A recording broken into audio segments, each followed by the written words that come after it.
I started my career in sales when I was 22, 23 years old, and I just wasn't very good. I started not quite in real estate, don't judge me, but in timeshare sales. Yeah. If you can sell that, you can sell anything, I'm just saying. And I was with Marriott, so very, sophisticated, good company. And I was very mediocre, a very mediocre salesperson.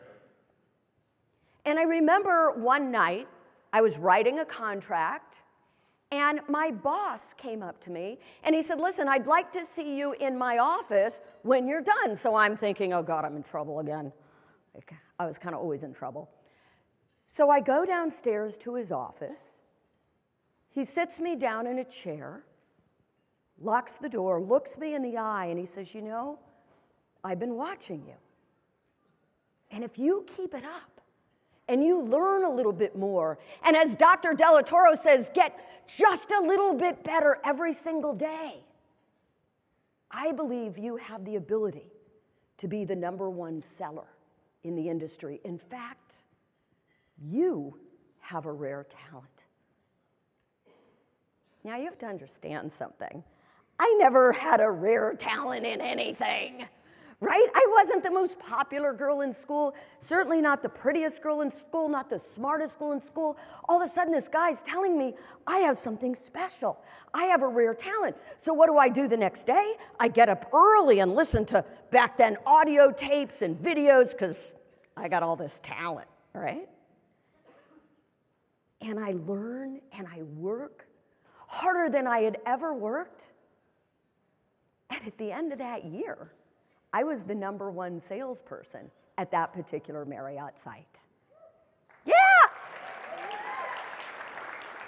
And I'll never forget it because I got a bouquet that was this big, and on it from my mentor, it said, congratulations, you have a rare talent. That's when I decided I was going to become #1 in all of Marriott. And everybody said, no way, you'll never beat Bill Ford in Orlando. Nobody beats Bill Ford. And my boss, my mentor, said, you watch her. She has a rare talent. I worked harder than I ever worked. I stopped going to the Jackalope bar at night and complaining as much. And sure enough, at the end of that year, not only did I kick Bill Ford's butt, I became the #1 salesperson Marriott ever had. Yeah, baby!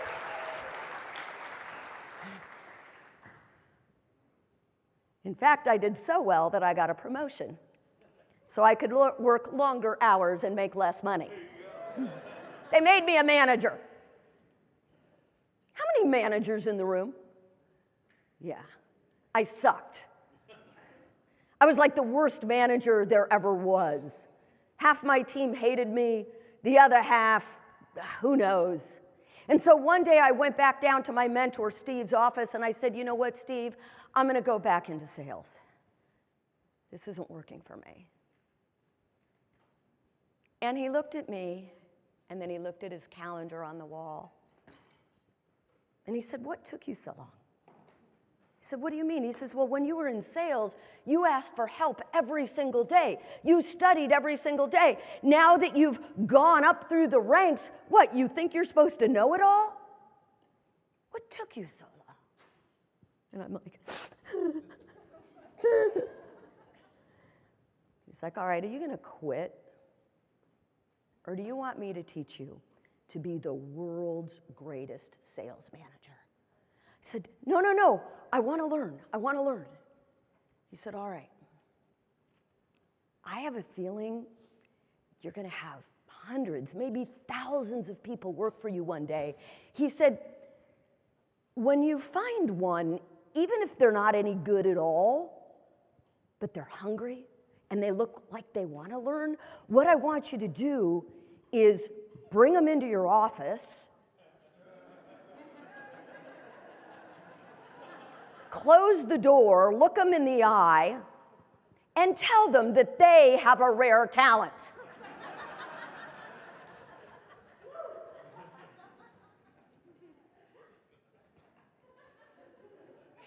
I was pissed.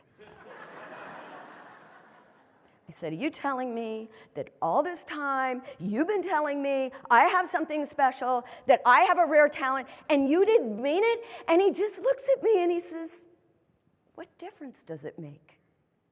Look at you now. Now, I tell you that story because to this day, I don't know if he saw a rare talent in me. What I do know is that he believed in me more than I believed in myself. He also taught me that we have one of two choices in this life. We can look for the rare talent in others, in our customers, in each other. We can look for what's right, or we can look for what's missing. But when you find the rare talent in a person or a situation, they'll rarely disappoint you.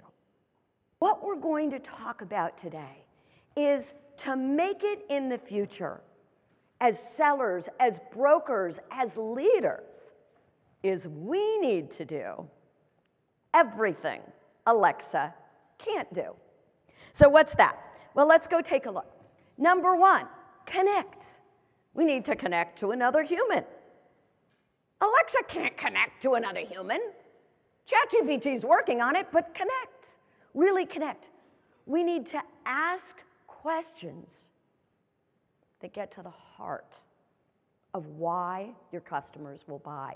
We need to listen, and not just listen to the words, but listen to the emotion behind the words.